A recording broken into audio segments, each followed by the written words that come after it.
All right, everybody, I'm here to show you the magical, wonderful ways of the D over A chord, an easy chord shape that you can use to spice up your rhythm playing, your solo playing, your rad rock moves, and fingerstyle as well.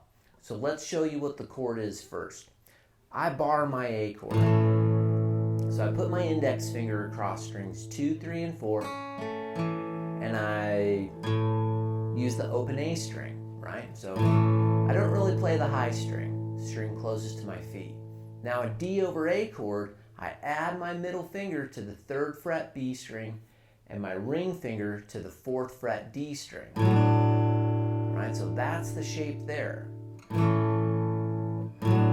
Right, already sounds good just doing that. Now let's take a simple chord progression. Let's say I was going A to D, A to D. All right, sounds good. Kind of bluegrassy, but kind of folky. Now if I use this same shape,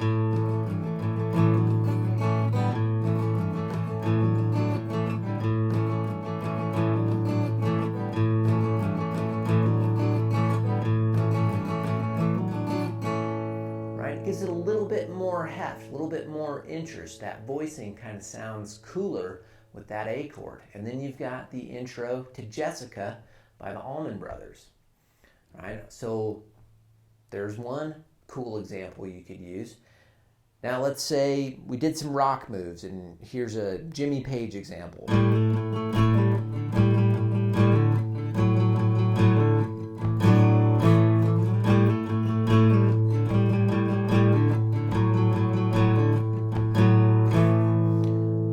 So what we're doing is we're walking down this D string, 7, 5, 4, while the A string is open, and then I'm finishing the phrase with a D over A and an A chord. Now that sounds a little bit more hefty than if I were to go.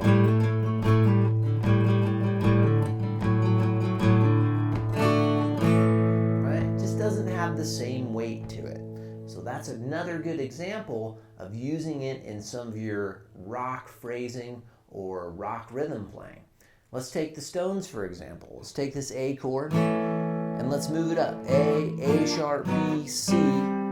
Okay, so it's an A shape, but it's at the 5th fret, so now it's a C. And I can put my D over A shape in front of that. Now let's say I wanted to get to F, C, C sharp, D, C, C sharp, D, D sharp, E, F, and I barred at the 10th fret. And I put that ring and middle finger in front. Okay, so using that as my foundation, I could get a pretty cool Stones groove.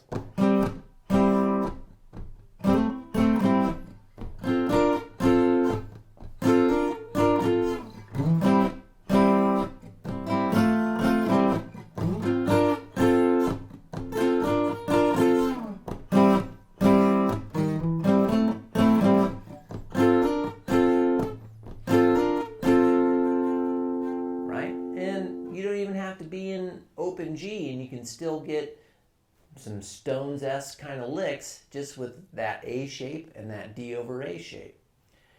Now let's take soloing for example. Now let's say that I arpeggiated back in A, and I arpeggiated this D over A chord.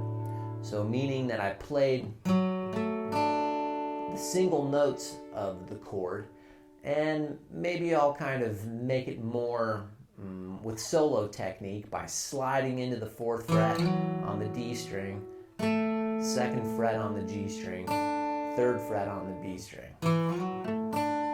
Okay, so let's just keep that phrase in our heads. Now let's say I run an A major pentatonic scale, right? From the 2nd fret on the E string, I'm going to go 2, 5, next string 2, 4, 2, 4, 2, 4, 2, 5, 2, 5, right? A basic A major pentatonic shape. Well, I can start to use that D over A or D over F sharp arpeggio as part of some soloing ideas. So for example, Let's go back to Jessica.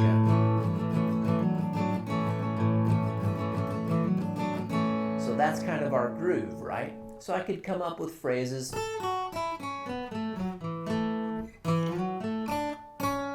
Right, so see where I'm putting that D over F sharp?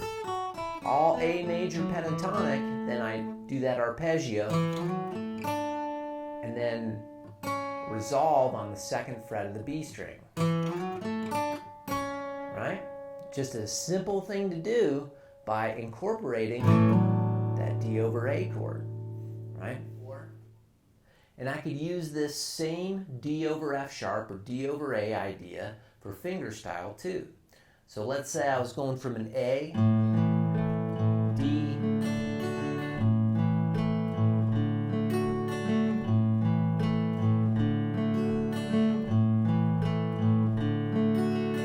with the normal shapes that we're familiar with. Oh, it sounds okay.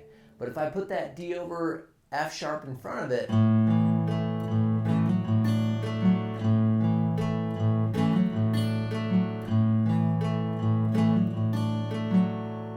magnificent, right? So those are 1, 2, 3, 4, 5 different ways you can incorporate the D over A or D over F sharp into your playing. So hope you guys enjoy this one. Check out my videos. I've got a ton of stuff that uses this shape, from what is and what should never be to Turtles All the Way Down by Sturgill Simpson, stuff like that. So check out my website, and thanks for checking out this lesson on D over A.